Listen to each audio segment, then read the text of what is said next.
mistake indeed.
Hello. We're unmuted. Hello, everybody. Didn't Greg Miller get cream pied? There it is. Look at my Genesis calendar is it's got a Rystar on there now. Ristar. Yeah, well, you can go to hell. Galaga. Galaga. Galaga. Galaga.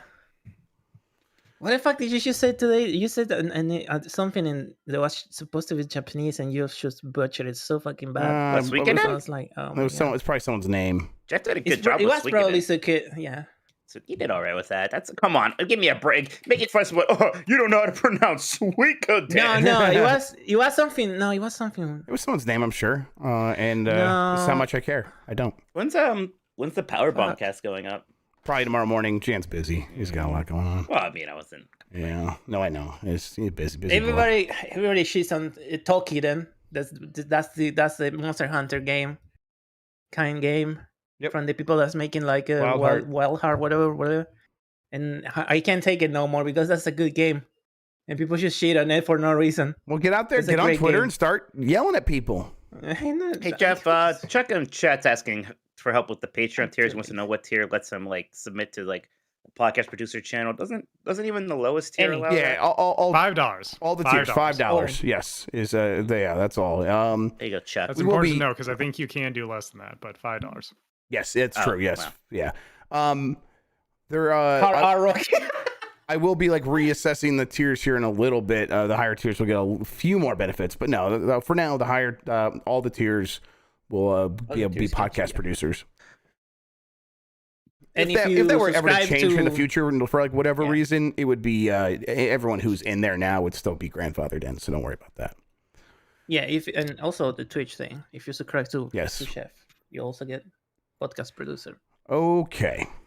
We need to fix Mike's account. I don't know.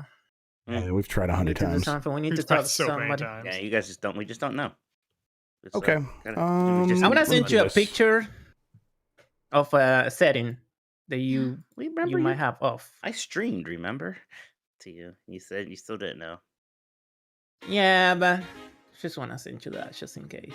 But you know. You know. Okay, you guys hear that? Yes. All right, Mike. I think I'm ready. I got it. You know what? I tweeted. I had to open up Stream Elements. You know what? That's what I need to do. I need to open up chat. Hello, chat. It is that seeding season. It just is. It is. It just is. It just is, everybody. I don't make the Oh, rules. Jeff, I was told that you told Benji Bop to tell me to remind you to do the Fantasy Critic update. It works. It There works. we go. There we go. All right, cool. Let me grab that real quick. This is the I'm- less convoluted way I ever heard. Because I'm the only one who remembers things around here. And apparently. yet it worked. Oh, I had to I mean, yeah, remind you that's why I something was- too, and I forgot. I don't know what I Yeah. had to remind you. That doesn't help. This is why I don't. I was really like, count it. I'm gonna remind you, and then now I forgot. I don't know something I had to remind you. I remember that. This, I remember the this is why reminders. I'm the reminder guy. You're the soundboard Yes. guy. We had to. What am I? Shut up, Mike. I'm the sex appeal. Okay, Mount Rushmore, and then Wear my Iron Man shirt to support their efforts of getting into the Hall of Fame. I think it'll help. Well, there's I like think a you said fan Iron voting Man. thing where the top 5 get, I don't know, some kind of extra consideration or something, and they're number 5 in that, so that's good. We already read the super chats that we missed last week. Yes, we did. Okay, I think we're ready. You ready, Mike? Mikey, ready, buddy? Okay, I will count us in. Sandwich, right in my mouth. Okay. Right. Here we go, everybody. I'm going to count us in. Right in my mouth. Please. I'm going to hit record, and then I'm going to hit the button. Here we go. In. Do you have to do it? Come on. Do I have to do what? The podcast. Come on. Oh, get out of here. 5, 4, 3.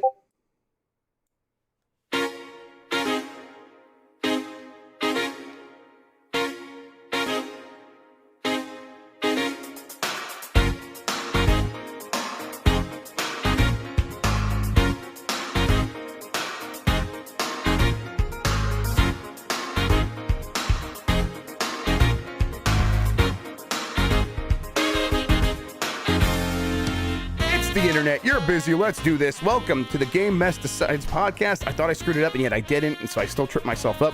This is the podcast where we decide everything about the world of video games so you never have to think for yourself. I'm your host, Jeff Grubb. With me is... Thank you for mentioning video games. Yeah, you're welcome. That was Mike Minotti. Mike, in today's episode, we got some stuff to catch up on that I talked about on Game Mess Mornings. We'll get to all that. We're going to do... Let's see, what is it? We got a Mount Rushmore of horror games, and then we're going to do a Hall of Fame update. We have more games to induct into the Hall of Fame. Those ones were going to be PS3 games, which I had to tell you, surprisingly hard to pick like PS3 exclusive games. I didn't think I thought it would be hard. I wasn't surprised by it. Surprisingly there's some good PlayStation barren 3 games. There maybe aren't a lot of all-time great Maybe games not. that are on the PlayStation 3. Yeah, Killzone 2 did not get nominated. No. There's a lot of Killzone 2s on the PlayStation 3. I'll give you that. We'll do an update on the Fantasy Critic as well, and all that and more. But really, what I want to care about is, Mike, how are you doing? Pretty good. Man, it's been a pretty busy week. It feels like lots of stuff going on here. But yeah, I can't complain too much. I've got some fun stuff going on this weekend. I'm going to one of those like beer tasting fest things where you like pay a bunch of money to go into a room with a bunch of different like stations, and you have like your little beer glass, and you just keep refilling it, and you get drunk, and then you get an Uber to go home. Yeah, that sounds like a good time. Sounds like a great time. Yeah, and it's always a Groundhog's Day theme. So there's some guy in a groundhog outfit, and you're drunk, so you're very excited to see him, and you bother him a lot and take a lot of pictures. So it'll be good. When's the last time you watched Groundhog's Day, the movie? It's been a few years. I keep thinking, I want to watch it. And then my problem is, like, even though it doesn't matter, I'm like, well, I can't watch it now. It's not Groundhog's Day. Then on Groundhog's Day, I don't watch it. So. Right. That is a movie I'll watch any time of year at this point, because I think it's great. I think it's perfect. It's one of the best movies ever made. Movie. Yeah, Absolutely. I definitely want to watch it again. It has been a while. Yeah, Mike, I was trending earlier. Yeah, what'd you do? I mean, I know what you did, Jeff, but man... that was pretty funny. I didn't even realize what you said when you said it. Sure, it's funny how out of control that got. Yeah, it was. At the time when I said it, I'm like, well, clearly everyone knows what I mean. And then it goes through a couple layers of like losing context and goes. What did you say? What did you say? Tell people. I said that Wolverine, the upcoming game from Insomniac, is going to go for a hard R rating, like a movie that doesn't want to be PG-13 or doesn't want to be like barely R. It's going for a hard R. And people were immediately like, that's a funny way of putting it. I'm like, well, no, it's not. People talk about hard R's all the time. And then someone on Twitter was like, Jeff Grubb on his show today said that Wolverine's going to go for a hard R. And then the reaction to that was just like, excuse me? On Black History Month? And I'm like, oh no. And it was all downhill from there. Mostly people were having a fun time with it. No one was actually like yelling at me, not a single person. I think everyone just thought it was funny. I don't think anybody was actually mad at you, But it was pretty wild to see hard R trending on Twitter. Like, I was like, wait, oh, come on, really? Of all the things. At least you didn't impact the stock price this time. Yeah, so yeah, when that was one thing. Like, apparently that's one of the reasons I didn't hear about Apex Legends Mobile getting canceled is because that was a concern. Like if I would have heard about that early and reported on it early, it would have been like, oh, that could have affected EA stock price again. I was told, like, so I didn't get that as early as I thought I was going to get it. But yeah, it's just trending for good old fashioned fun. That's what I'm doing these days. Yeah, that was a wild ride. I'm still not like so fully recovered from that. 'Cause it's like, how do you couldn't like write that? You couldn't predict something like that would happen. I heard somebody say that as recompense, you should have to get rid of the R in your name for a while. You have to get to be Jeff Gubb. Jeffy Gubb, yeah, both Jeff R's. Gubb. Yeah, that's fair. Okay, I can deal with that punishment for a while. Although the R won't grow back like my hair, so I guess we'll just have to reinstate it at some point. We have a lot to talk about. We'll get into all of that. First, though, I want to thank everybody for joining us. You can get more from Mike and me by joining the Discord at GameMess.net. If you want to ask us a question, you could drop a super chat during the show here on YouTube. We will answer all of them before the end of the show. We promise this time. Thank you to Carlos Sain, who is Insane in the Rain Music on YouTube for the use of our theme songs. We are on Spotify, Google Podcasts, Apple Podcasts, and wherever pods are caught. Give us a good rating wherever you are listening and hit that like button on YouTube, please. It helps people find the show while we're live. Thank you to the mods who really keep things going over here. Sometimes they even remind me of important segments I was meaning to do on the show. Support us by going to patreon.com/GameMess. That's the best way to support us. That gets you access to the private channels in our Discord, the monthly Q&A, 1 month early access to our Jeopardy game, and you can watch the Jeopardy game live with other Patreon members. It also gets you participation in our monthly game club discussion, of which the Resident Evil episode just went live. So people are participating in that, and it has its own podcast feed and everything, and you can participate in that. And of course, all of our shows ad-free. So that's the best way to, if you like hate the ads, you want to get them without the ads, you get it ad free. Or in some case, recently I have been pasting the Manscaped stuff to the very end of the episode, so you can just turn it off once that starts playing. But some people like to hear that, so we talk about balls. Who wants there to not like? Yeah, it's a fun time. All right, Mike, I got some big topics I want to talk to you about. Mostly the news I've been talking about this week, but what's funny is since we did last in the Nintendogs, everyone's been talking about, Jeff Grubb said there would be a Nintendo Direct next week. And I'm like, guys, I did say I'm hearing it'll be next week, but I'm not guaranteeing it. That's like my exact words. I'm just saying everything's pointing in that direction. I still think that's probably going to happen. But boy, it's like every site now is just like Jeff Grubb said it. I'm like, I've been saying this for a while. Like you tried to make sure that you wouldn't be on the line for it, and now it seems like you're on the line for this one too. Exactly. But that's the way it goes sometimes. But I'll say since then, it's like more stuff is pointing in that direction again. It's still not for sure, but even more stuff is pointing that way. I do think it probably is going to be later in the week, next week still. So we'll get to the 6th, and we'll be like, hey, is anything going to get announced? Probably not that day, but maybe soon after. It does sound like stuff like Advance Wars. There was a report on one of the subreddits that follows this stuff that Walmart was getting a standee for Advance Wars that said available now.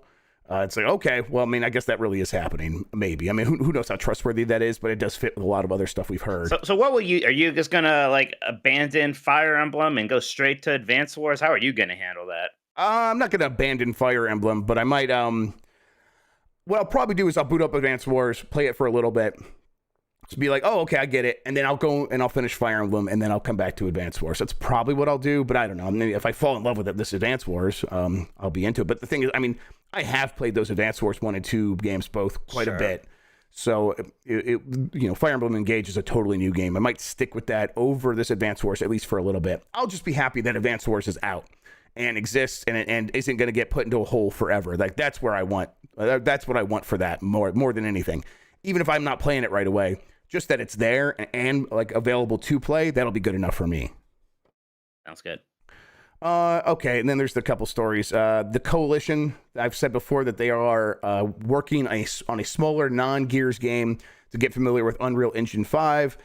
They've canceled that. They've canceled another project. They're working fully on Gears 6 now.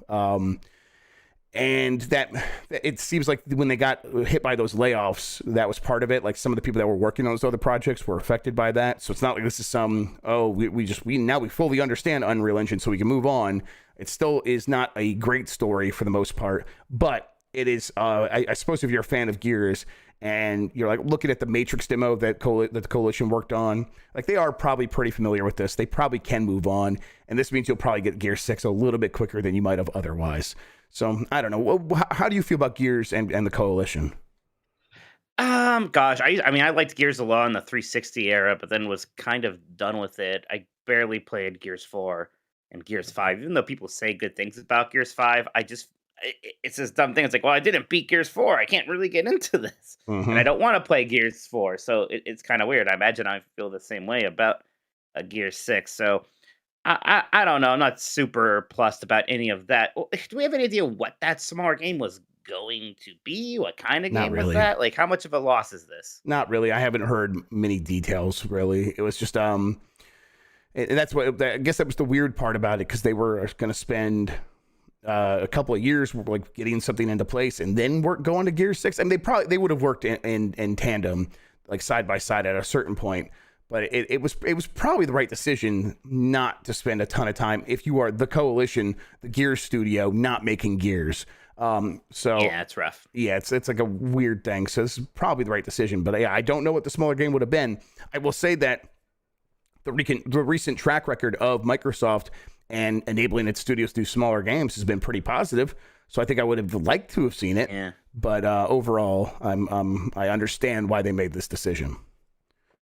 Yeah, it's a bummer. I'm gonna always I may have been interested in whatever that smaller game is more so than a Gears 6, but I mean, Gears is gosh, used to say their second most important franchise. Maybe their most important franchise these days with what's been going on with Halo. So yeah, and the most recent Gears thing, Hivebusters, really, really well liked by fans and people. Like someone in chat here says, Hivebusters was good, and I dislike Gears. So like a lot of people really like Hivebusters. Not many people played it though, I don't think.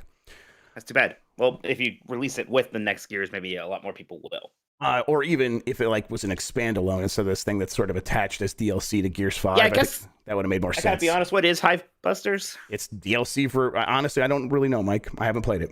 If I'm being completely honest. I know people like it though. It's like a marketing problem there. Yep. And it's because it's a DLC, and I think if it was an expand alone, it would have had a much better chance. But oh well. Wolverine. That's the next game from Insomniac after Spider-Man 2. A couple of details here. I've heard fall 2024, but they're still talking internally. It could easily be 2025, but part of them wants to go bang bang. One holiday Spider-Man 2, then the next holiday have Wolverine ready to go. They have multiple teams inside Insomniac. They could pull it off. The game itself is not going to be open world, but it'll have open sections. It'll probably try to be more reminiscent of other modern PlayStation games, God of War, Jedi Fallen Order-ish, that kind of thing. Yes, exactly, that kind of thing. And then it's going to go for a more mature rating, an M rating, let's say. Let's just say an M rating. Yeah, we actually do have ratings for these things. Yeah, that makes sense. Everyone pointed it out. You know what I meant. An M rating. Which also I think makes sense for this game. It's one where you can have Spider-Man be this all-encompassing, family-friendly thing, and then maybe let Wolverine be a little bit more serious and excuse me, more violent because he's got those claws, and maybe you really want to like let those claws do what they're supposed to do. I think that's pretty interesting. What do you think? Yeah, it makes sense. Yeah, it is always kind of funny when like Wolverine has to be in something more family-friendly because his whole gimmick is that he shoots out razor-sharp claws that cut things, right? So it's like he does a lot of stabbing sometimes in those other movies. Well, stabbing we can maybe get away with. The people can face away from the camera. But no, obviously he'll be slashing a lot. Reminds me of the Turtles cartoons where you got Leonardo with like 2 swords and he's like punching people with his fists while holding them, stuff like that. Yeah, I think that makes a lot of sense. I think most people's favorite Wolverine movie is Logan. And when they do like him in the other movies, they do kind of think about some of those more intense sequences, like that moment in X-Men 2 where he is going through the mansion and really getting stabby. Berserker rage, yeah. I don't want it to be gratuitous unnecessarily, but yeah, like the way that character works, he's supposed to be a bit feral and like intense and slashy. Yeah, I think it's like a game you can get away with it in, where it's not going to hurt the sales really. I think the audience for Logan is so massive, or for Wolverine is so massive that it's like, oh, this almost feels kind of cool that they're going to actually go for this, and it might only help its case in terms of helping it stand out in the marketplace. Right. Plus, it's not really anything like that. Like Suicide Squad is just gonna be violent, but it's gonna be really jokey violent. You know what I mean? Here's one that can kind of do that. I'm not like expecting this to be like a drama or something, but take itself a little bit more seriously. Yeah, absolutely. And it's Insomniac, so yeah, I'm glad it's not open world too. I think that's a really smart move. Because Spider-Man has the locomotion to support it, and Wolverine just wouldn't. No. Can you imagine No, getting like the absolutely Wolverine mobile or something and driving around the world? Like, yeah, Of course. yeah, Right. I mean, that's famous, so you expect that to be Right. worked in there somehow. The Wolverine blimp. yeah, exactly. Speaking of the turtles. right, I love that it's that's the funny. I best mean, meme. it's a comedic beat. He's always poking it, and there's always a hole, and then the blimp's always going down. It's like, oh man, I stabbed the blimp again. But And then Cyclops is like, not again. I just don't think that'd be great gameplay. Is all. That's all. No, man, I love that the turtles had a giant blimp. Yes, I love that. All their the name all the on it. turtles vehicles were always very good. And I never thought about it like it's great. It's a cartoon. Yeah, you didn't have to think about where they came from. It's just no, this is cool. Came from, or the fact that it's supposed to be hidden, or Yes. whatever. Who cares? It's just good. But how's Insomniac able to have four know, man. releases this generation when everyone else is struggling to do one? I don't know. Yeah, I really Like, don't know. It's insane. It's really hard to figure out why they're so good at it. I mean, I guess we'll see. We don't know. Spider-Man 2 could get delayed, and Wolverine could come out in 2026. But right now, The cross-gen game with PlayStation 6. yeah. Right now, looking at it, it's doesn't seem that way. And if they do get Wolverine out in, let's say, fall 2024, which would be incredible, like no guarantees internally. None of this stuff is them saying it. So if it doesn't happen, I think most people understand this. But if it doesn't happen, we get it. But if they are able to accomplish that, and these games are as good as they have been or better, it's going to be one of the most infamous, or one of the best runs for any studio ever over the last 5-10 years. Just really incredible work from Insomniac. Okay. And then Titanfall Legends. We talked about this on Game Miss Mornings as well. This is one that Jason Schreier reported the game was canceled. Really, this thing has been canceled for a long time. Not officially, but Mohammed Alavi, who is the guy that did No Russian and the All Gillied Up, kind of a famous level designer inside of Infinity Ward and then inside of Respawn. He was overseeing this project. It was like his baby. And then it seems like, along with everyone else, he left Respawn and they were never able to replace him. It seems like Why did he leave? Do we know? about a year ago. Why? Oh, why? I think he left for the same reason everyone else left. I'll say, okay, Respawn was purchased by EA, like 4.5 years ago? To me, it sounds like, and this is just a guess, a lot of their stock was invested and they were able to get them all their money that EA paid them. And like, well, now we can actually cash out and take that money and go do whatever we want. That's just a guess, but I think everyone, because he is not the only one who left. If you look at the LinkedIn profiles, which I was doing last night when I was researching this, very, very few of the people who were there when Respawn started are still there. Most have gone and moved on in a way that's not necessarily abnormal, but it is clear. And this happened mostly in the last year or so. And it's probably a lot of them taking their money and leaving, going to do what they want, taking investment from a big publishers, probably getting 10-cent money, things like that. So I think it's that simple. So weird because the studio is supposed to be at its big height, right? Jedi Fallen Order was this hit, Apex Legends this big hit, and almost feels like it's weird. You think you have 2 hits, it's wow, things are gonna be better than ever, and now it's seems a little dodgy right now somehow over there. I mean, I think that this is pretty natural for gaming, though. I think we are at a point where Respawn is kind of settling into its long-term period of just being a name. Which is, it happens. That's fine. And there's a lot of people who still want to work at Respawn. A lot of people that want to work on Apex Legends, and you could still do, you could still, you use that brand to attract really powerful stuff and make things happen. But many of the people that were there when it started are gone. And so, and on top of that, they have EA kind of hoisting we're going to be making licensed games going forward on top of them.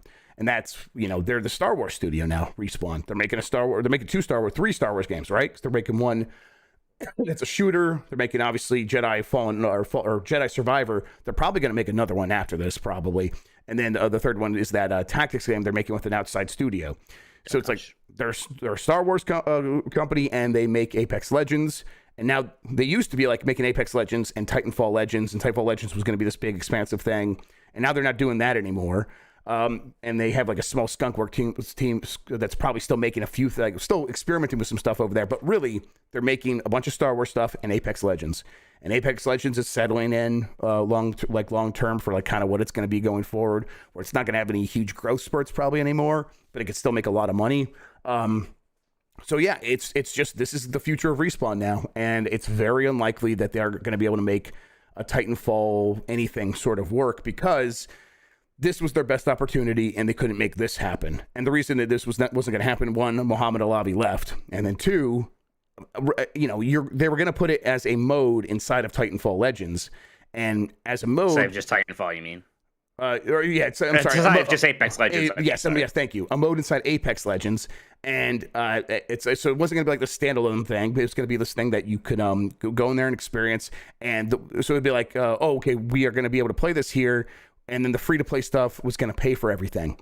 Really, though, it's going to take $100 million to make a game like this, and then you're going to be looking around. At least that's my guess. Like I guess $160 million to make Callisto Protocol. I mean, maybe we can use that as a budget, but that seems extreme. So we'll say like $125 million or something, just kind of looking at the Callisto Protocol. Do you want to put that kind of budgetary or that kind of like demand on Apex Legends to make that kind of return based on a single player campaign getting added? That's probably not something that EA is going to say or going to go along with. And then on top of that, if you do have a good idea, if you are working at Respawn and you have a good idea for what Titanfall could be going forward, well, you just saw a really good pitch from Mohammed Alavi get neutered and then like completely canceled. Are you going to like really put your career on the line to go and try to make that happen again anytime soon? It just seems like it's not going to happen. So it really sucks. Titanfall basically is going to be a memory now. Apex Legends is it, and yeah, I'm really bummed out by it because I really was hoping for more. Yeah, it really is this point. I don't know, like I imagine if there's problem is that Apex Legends is losing some steam and excitement, I feel like adding in this big Titanfall solo campaign might have been a good way to bring some people back into it. So it seems like that might have made sense, and even then, it's not going to happen. Right. It's a bummer because everyone loves Titanfall 2's campaign, doing something kind of similar to that, at least. And you said BT was going to be in it, so BT was going to be back. They were going to try to figure out ways to encourage people to play more with the things that made Titanfall. So rewards for running on the walls and rewards for doing cool stuff, for getting it up close. That's where the Doom Eternal comparison came in. There was one thing I left out from the Game S Mornings that kind of blew me away, that when I heard about it, they were going to take a lot of inspiration from Hades, which they said is a good game that when you get bonus or when you get upgrades in Hades, what happens is they don't introduce new ways of like doing controls. What happens is instead you layer these abilities on top of already existing controls. So like you get the dash in Hades. Well, sometimes you get a dash, and when you dash, you have a shield that reflects bullets back at people. You still just do the dash, but now you have this extra ability on top of that. And so they were working on this thing where apparently you could do the dash as the pilot, and that dash would charge up a shield, and so you could dash into the bullets of the enemy and reflect it back at it, just like Hades, but all in first person, all with the Titanfall flow. And it's like, okay, clearly they were like working on ways to make this game feel even better and be able to support a longer term play, because it wasn't going to be most people just settling into a Call of Duty style of play. And I'm like, man, I am kind of super bummed out that didn't get to happen, because it sounds like they were figuring out a lot of the problems that was even holding back Titanfall 2, an already great game. All this to say is they were figuring it out. They had really good ideas. This was going to be a very good game from really talented developers, and even that's not happening. And it feels like we are probably not getting a new Titanfall anytime like within the next 10 years now. If it's not happening now, like how is it going to happen? It's a big bummer. Yep. Amit Kumar says if Vince Zampella wasn't directing, Vince Zampella didn't direct the last one. It was I can't remember, Steve Fukuda, I think. He's the one that's running that Skunkworks team, though, that I was talking about. He's working on a smaller project that probably might never turn into anything, but he is working on something. Is this at Respawn? At Respawn, yeah, under Respawn, yeah. Okay.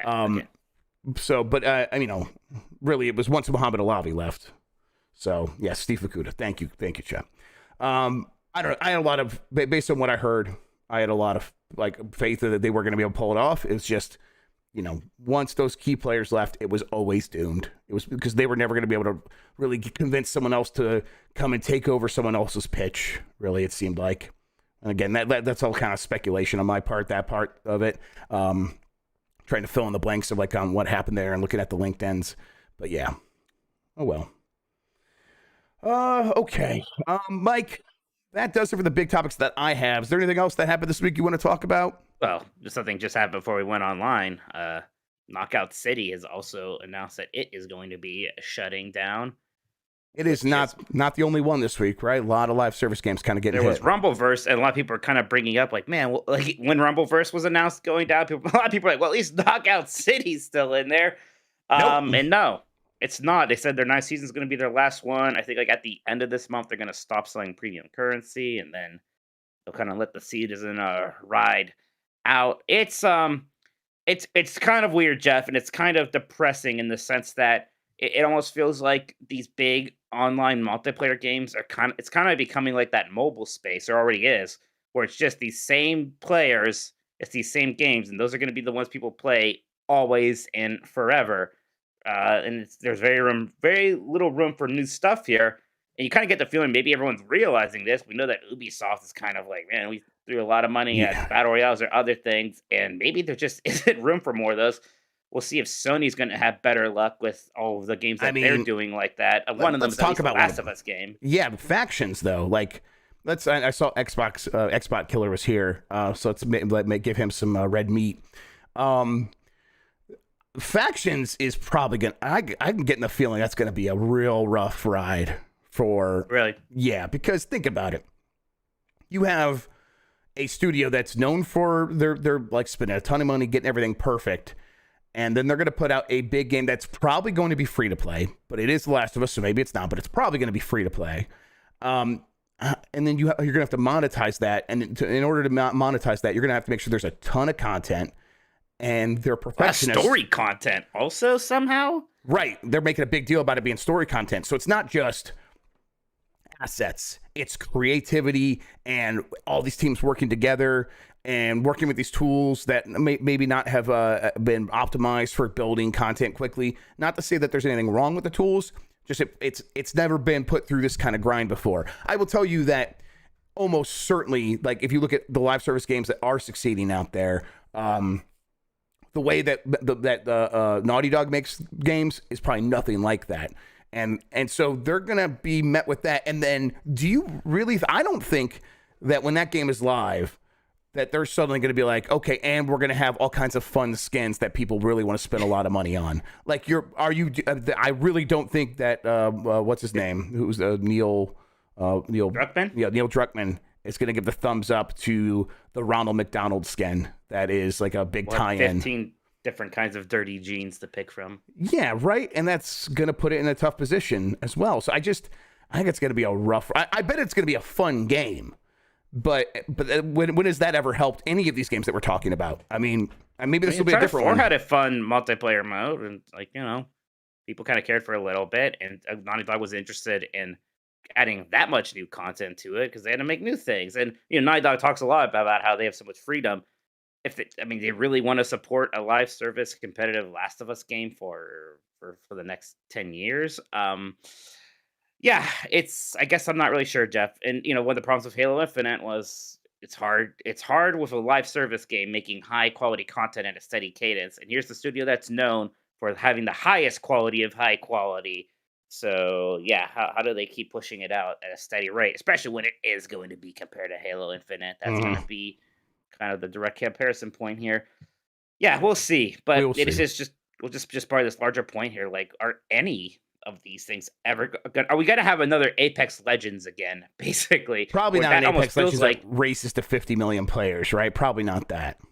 Mm-hmm. And even that's Apex Legends is slowing down. Are we living in a world where in 5 years Apex Legends, this game that was huge, even that's well, that's it. That's still done. It's still like a top 10, top 5 game in the world in terms of players. Trouble. Right, but they are looking toward the future, and most of them, they're probably thinking most of the money that we're going to make is probably behind us, or at least we're close to that point. And I guess, but like, it was neat with RumbleVerse and Knockout City. It's like, oh, smaller teams can make these kind of games too. And we, there's still some that seem to be doing okay. I hope Fall Guys is still doing right. I like Fall Guys a lot, but like, how could you possibly have had a better start than a Knockout City, and you're still not really going to make it? Or am I looking at it wrong? Is it not like, oh, the fact that these things shut down ever is a failure point? Did Knockout City do its job? Did it make money? And of course, people aren't going to play it forever, I guess. I mean, look, I didn't play it forever. I still liked it. What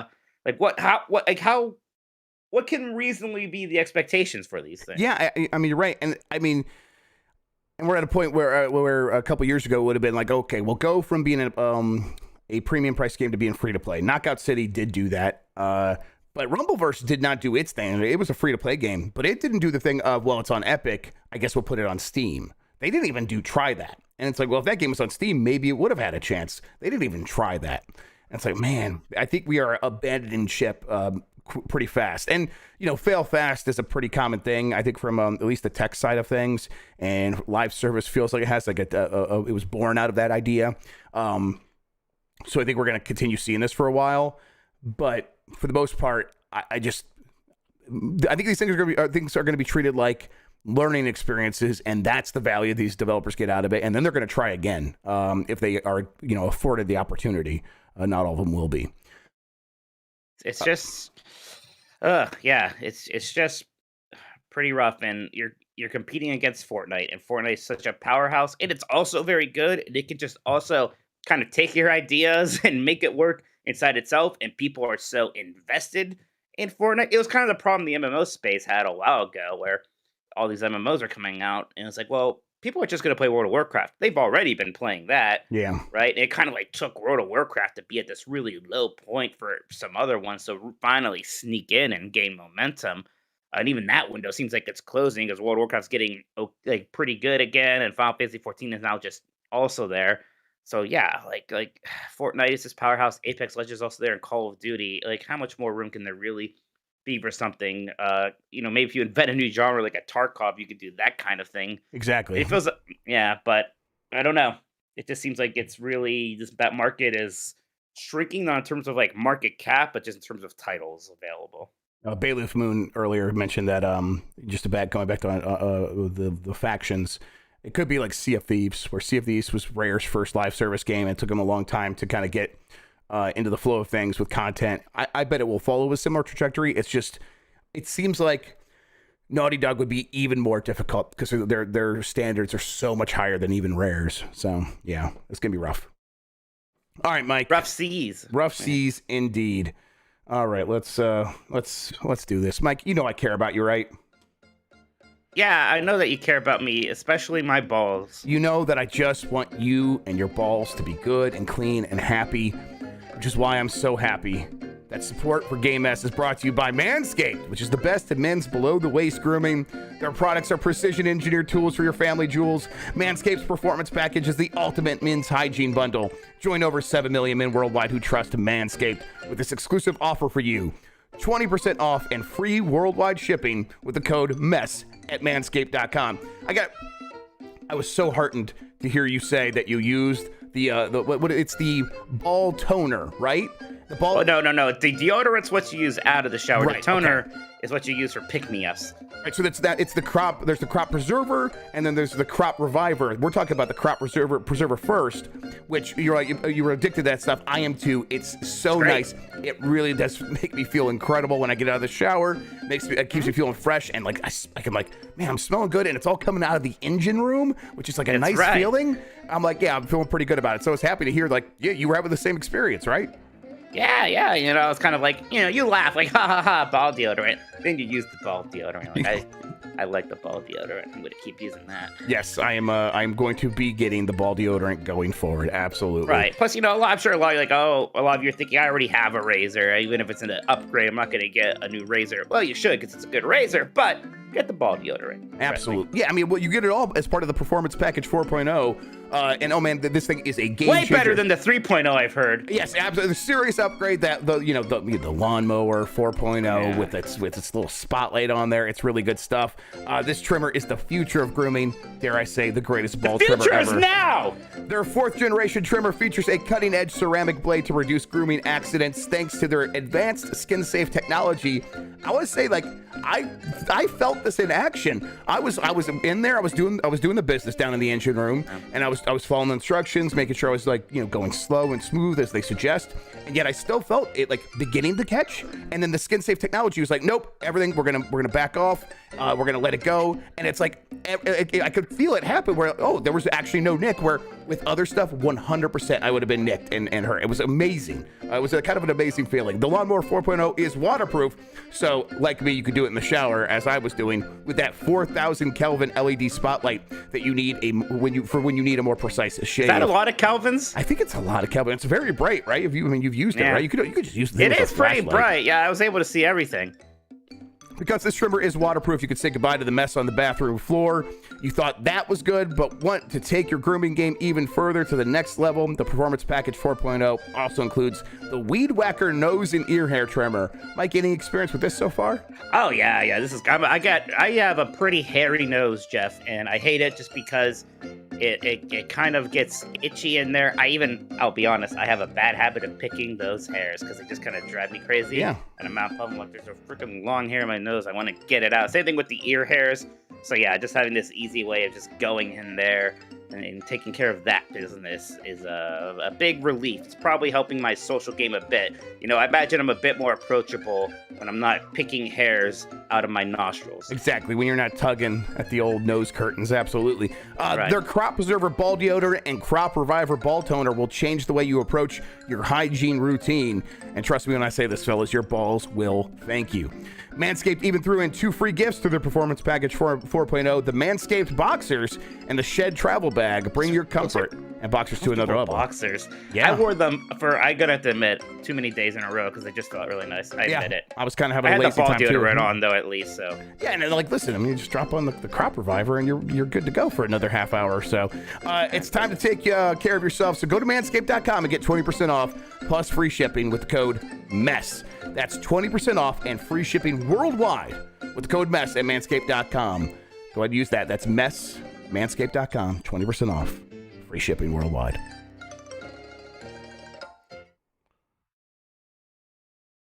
All right, Mike. Should we take a quick break or are we good? Are you good? I don't have to go potty. Cool. All right. Excellent. Thank you. Good ad read. I'm real proud of you. Thank you.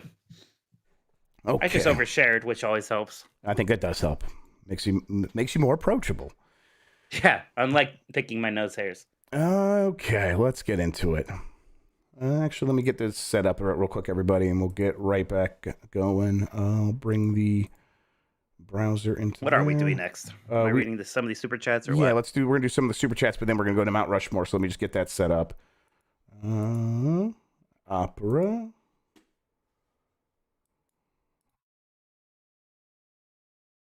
There we go. All right, everybody. We will come back here right now. Mike, we got some super chats there. Why don't we go ahead and read some of those, and then we'll get into some of our big segments for the week. Sure. We got a couple here from Xbot Killer. At first, I was skeptical. Well, I was skeptical it was really him because it's like a parody. His profile picture is now just your face. But then later he had a personal insult in chat and got banned, so I guess it might be him. Yeah. I mean, the games he's complaining about too are some of the ones he always brings up. I don't know. I'm going to choose to believe. Yeah, I'm going to say though that having your picture as a profile picture is giving off some, dare I say, serial killer vibes. So maybe in the weird personal insult. So welcome back. Ease off there a little bit, Xbox Killer. He says in the first one here, 343 in shambles. You lied. Metroid isn't out. Wow, Jeff, did you hear that Metroid Prime Remastered didn't come out? I didn't know that. I'm glad you informed me. Thank you. I have this bag of hair here for no reason, actually, just for fun. Xbox Killer also said, where's Avowed? Where's Perfect Dark? Yeah, Jeff, you're... I'm keeping them in my basement until Metroid comes out. There you go. Yeah, Jeff, why won't you just release those games? I know. Then Cranchesic Basketball says, not that I'm not happy. Wolverine will probably be more linear, but he does usually have a motorcycle, so they can make that work. That's They true. wanted That's a to. good point. Well, yeah, but I don't think a motor, just like Wolverine on a motorcycle, is exciting enough. People love the Batmobile, right? And Arkham. Yeah, no one had any complaints Knight. about that. If everyone loves Days Gone. Nope, that's not a controversial game at all. Exactly. So yeah, maybe not. Iron Mike says boycotting Wolverine till Hard R is confirmed removed. So that would just be the Wolverine. Yeah, there you go. Funny. Uriel Delgado says, hello, Jeff and Mike. Do you think farming RPG sims will be the next big thing since games as a service? Why isn't there an Animal Crossing clone with Viva Pinata yet? Nah, I don't think. I mean, Stardew Valley has always done well for a while. Then Animal Crossing was a big deal. We've had some of these other things. I don't know how well Disney Dreamlight Valley is doing. I think it's doing okay. But it's not like some major breakout hit. It's not like Harvestella. I'm assuming that did not do great, really. So I don't think it's going to become some big trend. If it was a trend, we saw it last year when too many of them were coming out. And I imagine we're already contracting from that. Yes, I think that's exactly right. Jez is asking you, why did you kill Titanfall, Jeff? Because you touch yourself at night. That's fair. Dr. Butthugger says RumbleVerse shutting down is Microsoft calling Iron Galaxy. RumbleVerse shutting down is Microsoft calling. I get people are saying for Killer Instinct. I don't know. I feel like Microsoft would have either already made a deal with someone else, and Iron Galaxy might have their sights set on something bigger now. I don't know if it would be a good fit. That studio still has all of the talent that would be required to make a cool Killer Instinct. Is Microsoft as interested in investing in Killer Instinct now that Sony owns the largest video game tournament or fighting game tournament in the world? I mean, I'm sure that that's like enters the calculation a little bit, but I think they still would be interested in making a Killer Instinct. Because every chance to put one of their things in a situation where Sony has to acknowledge Microsoft increases like the tribal chief. Yeah, exactly. Acknowledge us. And it's, especially if the Activision deal goes through, it's like, well, this is just another point of opportunity for us to be like, let's get along and put Game Pass where we needed to put it and all that stuff. I imagine also, maybe I'm wrong here, I don't think Killer Instinct's competitive nature was all that important. I don't know if it was ever that much of a tournament game. I'm sure Sean will yell at me otherwise. I mean, Justin Wong is really good at it and stuff like that, but he's good at all fighting games. So sure, yeah. Exactly. Like my point is, like, that would be the major concern with that. Oh my God, Christian's mad. I'm sorry. Is there some? Go. Oh my God. Okay. Well, there's some. You're going to tell me there's some giant Killer Instinct competitive scene? Really? I want to hurt you so bad right now. What the fuck is wrong with you? Are you kidding me? I'm kidding you. Oh, give me a break, guys. You guys are living in a bubble. If you think that this is something everybody knows. No, you all shut up. I believe you, to be clear. Don't act like, well, everybody knows about the massive Killer Instinct reboot competitive scene. It's final stage at EVO every year. Yeah, you calm down. Give me a break. I don't remember when the last time it was at EVO, everybody. Come on. Yeah. Next dude will come for you both. Why would you say that?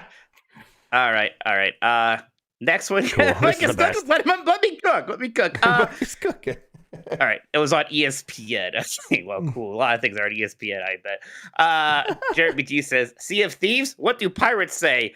R. He really emphasizes the R's there. Yes, those are some hard ones. Sure, yeah.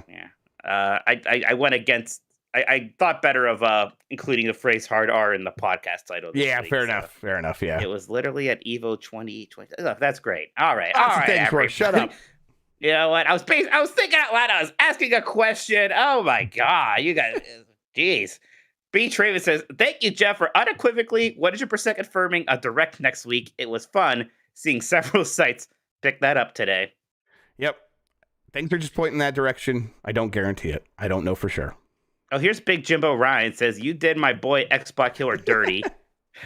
Where's the Metal Gear Solid remake, Jeff? It's not here at Sony headquarters. It's not with the abandoned guy either. Have we had an abandoned check lately, or is that just that we're done with that? Well, I think we're done with that, and I couldn't be happier about it. That's too bad. That game probably has a competitive scene I don't know about either somehow, despite not being a real game and never coming out. The Uncharted Wolf says, will we ever get Banjo 3E? Who develops it? That was a question that was kind of going around a bit ago. It doesn't seem like Rare would develop it. Do you ask Playtonic to? Do you ask Double Fine too? Double Fine probably wants to do their own thing, so I don't know. I mean, you It's also, you get difficult. Toys for Bob to come in and do a remaster or a remake of those old games, and then go from there. Yeah, maybe Toys for Bob actually makes the most sense. So who knows? I think it could make a lot of sense. Playful could do it. Yeah, but no, Bailey says that Double Fine already said they don't want to touch it. That makes sense. Yeah, Double Fine said that. Yes, Double Fine says they don't want to touch anything that's kind of not their own ideas. It seems like nostalgia for Banjo-Kazooie, which is usually pretty high, is even higher than ever. What I know wasn't it mentioned on the Tonight Show the other day when what's his face was on there talking about The Last of Us? I don't Yes, know Nick Offerman said that I didn't read the story, but the thing I got from him is he was playing Banjo-Kazooie and he was so obsessed with it, he was afraid it was going to take over his life, so he had to put it down or something like that. Well, that's good. So I remember how excited people were. Banjo-Kazooie just showed up in Smash. That was maybe the best reveal trailer they did for Smash Ultimate. So, yep. And then Banjo turned to the screen and is like, Killer Instinct is less important than most fighting games. Exactly. Yep. And then I believed them foolishly. I didn't even say that. I just say I didn't think the competitive nature was that important for kids. I thought it was just fun, arcadey, and people. Kind of like how Mortal Kombat used to be, and then actually the newer Mortal Kombats actually have relatively serious. I guess these days every popular fighting game has a competitive side. Yes. I should have done better. All right, that's it with the super chat so far. If you guys send more, and we will read them before the end of the show. I 100% promise and would never lie. Would never fail you. No. Mount Rushmore of horror games. Here we are. It's come to here. It's come to now. We must decide 4 games that would go up on a mountain to represent all of horror gamedom. I have some good ideas of what's going to make this list.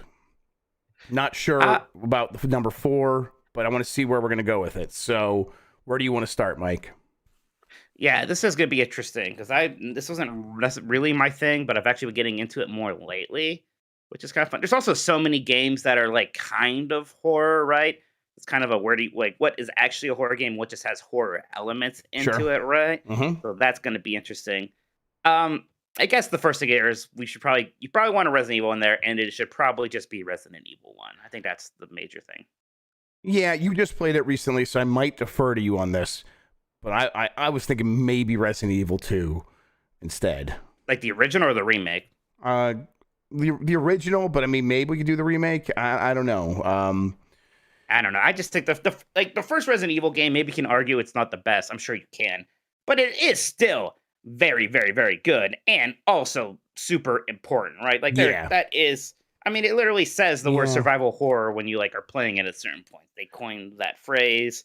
It obviously inspired so many other things, let alone the rest of that franchise. I think you just go with the first Resident Evil in this case. I'll leave it at Resident Evil. Any other Resident Evils going to get on this list, or are we going to kind of just stick to one? It seems a little ridiculous to do more than one. If you did another one, it would be 4. It would be 4, right? Yes. Yes, it would be 4. Even with 7 and Village being kind of these big, massive moments for horror games recently, it would still be 4. I think 4 might not get up here in Resident Evil, because Resident Evil is still, like you said, the original, defining the genre, very important, still very good. Resident Evil 4 also a bit more actiony, and maybe that's enough to just be let's give it to Resident Evil for kind of defining it first and letting Resident Evil be giving the Resident Evil 4 the opportunity to go off the rails a little bit. Yeah, I think that's right. I guess my question is, is there anything pre-Resident Evil 1 you would consider? Well, I mean, Alone in the Dark maybe, but I mean, Alone in the Dark feels like a it's even worse thinking about Pitfall compared to Super Mario Bros. Yes, exactly. We're talking about 2D platformers. I mean, it's important and obviously inspired Resident Evil, but it just seems obviously there's a lineage there, right? But how many people are going back to playing the original Alone in the Dark for anything but a curiosity? Okay, well then, I mean, the other one that comes to mind immediately is Silent Hill. Yeah, and that's one where you probably actually do Silent Hill 2. Instead. I think clearly we do Silent Hill 2 there, yes. Yeah, which I played and it is very good. It's much more psychological than a Resident Evil is, and it embraces that. in a really interesting way. It just has all this really good iconography. Is that the word? Yeah. Nope, it's not. But no, iconography. Yes, there we go. Thank you. Okay, it's the right word, right letters. Wrong saying. Yes, exactly. Yeah. So, and it's getting this big remake because, of course, that's the one you would remake, right? They are just straight up skipping the first one, going straight to Silent Hill 2. They understand. So, yeah, Silent Hill 2. That's another pretty easy lock there. So, I know you said you thought there was 3 that were kind of easy locks for you. I'm curious what you think. Well, I mean, I was like kind of thinking like there's so many Resident Evils and Silent Hill that by the time we get a lot of that would be like the first 3, and then we'll get to 4. But let me think here. What would be next? I mean, those are clearly the first 2. I think those 2 are very easy, and then 3 and 4 is a bit more of a fight. It might actually be 3 and 4 that might be a little bit more difficult. Mm-hmm. Now, yeah, go ahead. We played Alan Wake for the first time recently. I actually really liked Alan Wake a lot more than I was even expecting. It is a horror game for sure. Like it was actually spookier than I thought it was gonna be. It has jump scares and all that stuff, but it does it in that kind of fun. What's that show that people like? And had Walk with Fire or something movie. I'm sorry. Say it again. Fire Walk. What's the show? What's that movie? That show though. Twin Peaks. Yeah, it has all the Twin Peaks vibes. That's exactly what I'm going for. It does that in a fun way.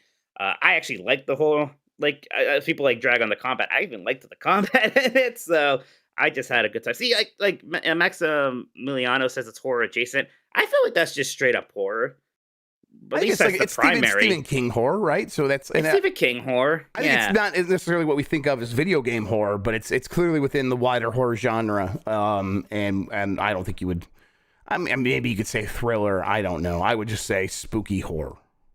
It's spooky, but definitely it's not spooky in that fun Luigi's Mansion kind of way. It is right spooky in a way that The Shining is. And if you ask people what genre is The Shining, they're gonna say horror, right? Yes, definitely. Yes, it's definitely a horror game.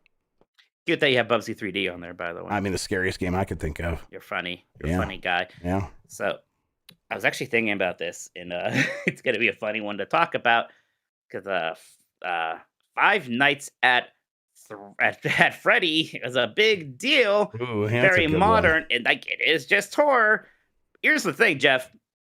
I mean, have you ever played a second of a Five Nights at Freddy? I have actually, yes. I've never touched a second. I get it. I mean, I'll say I get it.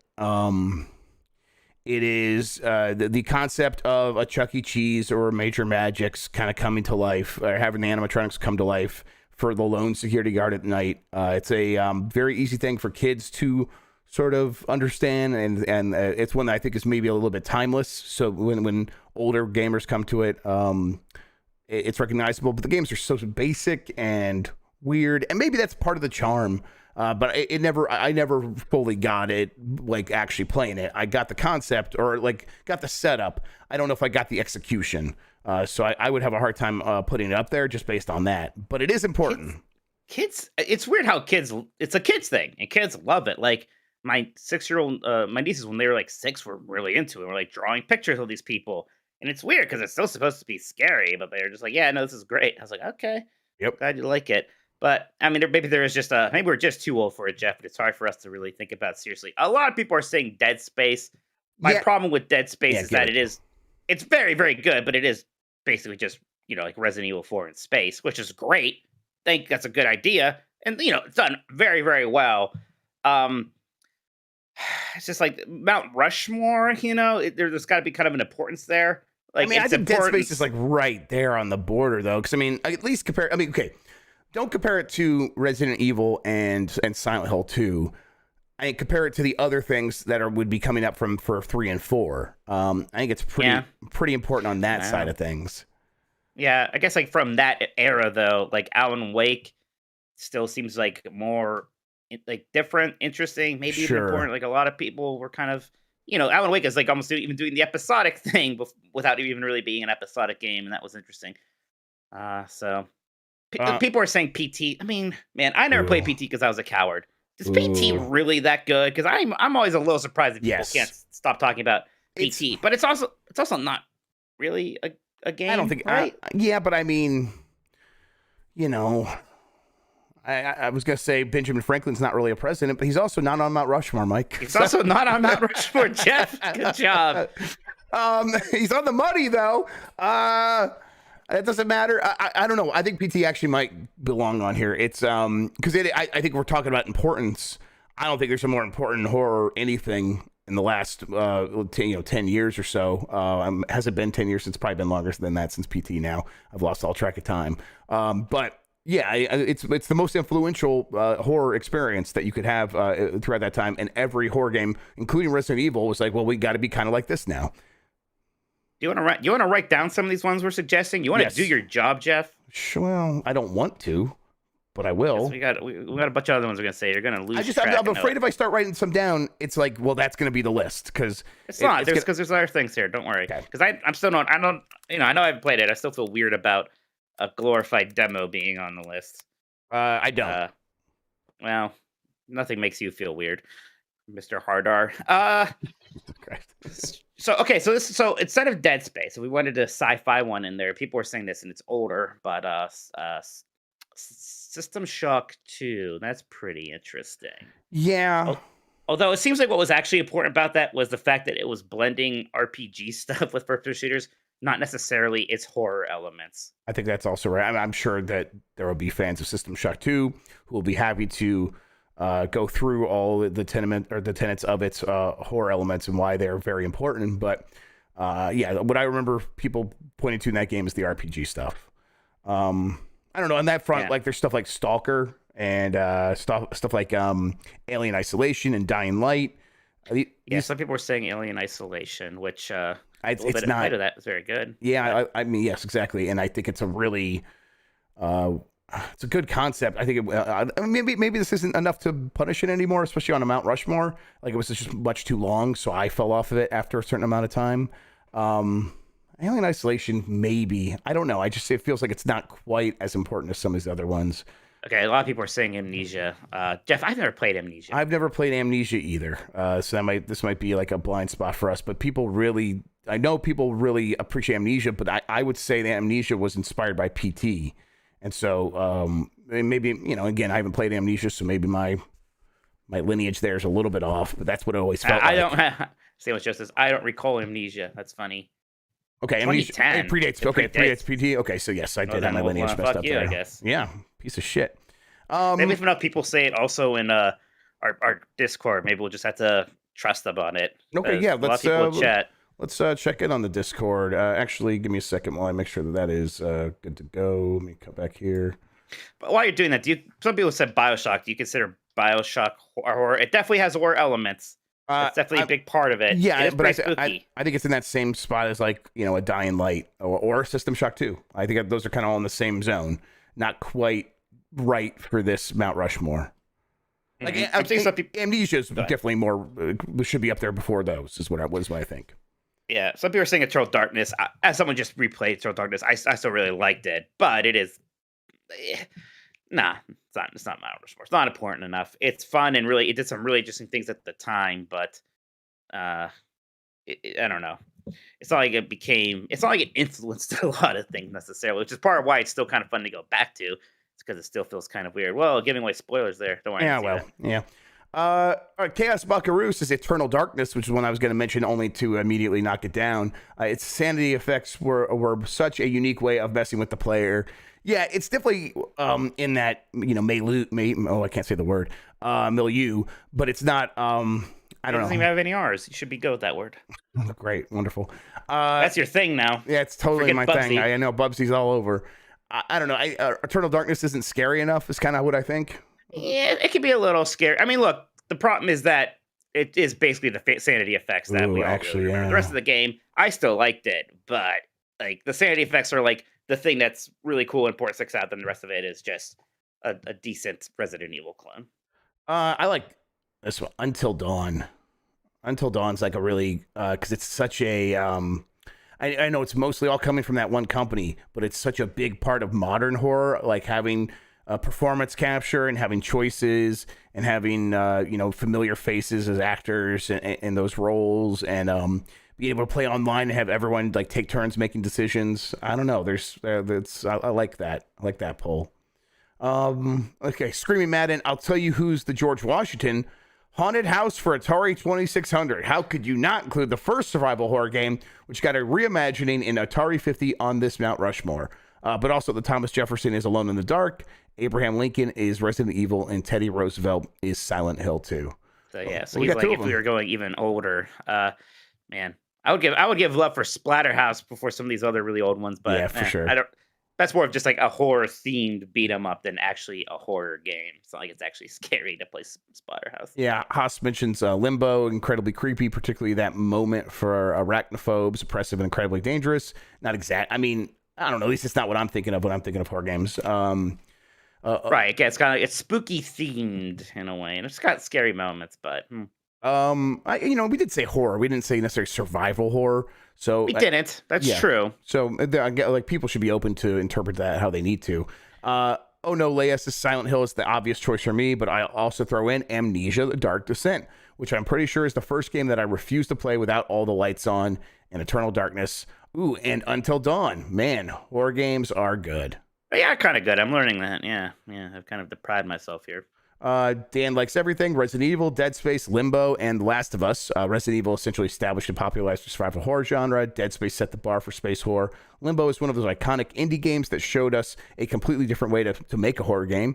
And The Last of Us, as much as you guys may bristle at it, deserves all the hyperbole we can throw at it. I don't know if the first genre I would use to describe The Last of Us is horror, right? It's almost just like post-apocalyptic, it's its own thing. Like you wouldn't call Fallout. Like, is Days Gone a horror game because there's zombies in it? Yeah, it's weird, right? 'Cause like zombie is almost just its own genre. Now, granted, with Resident Evil, it does have zombies, but it's much more actual horror than just zombies as genre there, right? Yeah. Like they could be anything. It doesn't really matter that they're zombies. Let's see.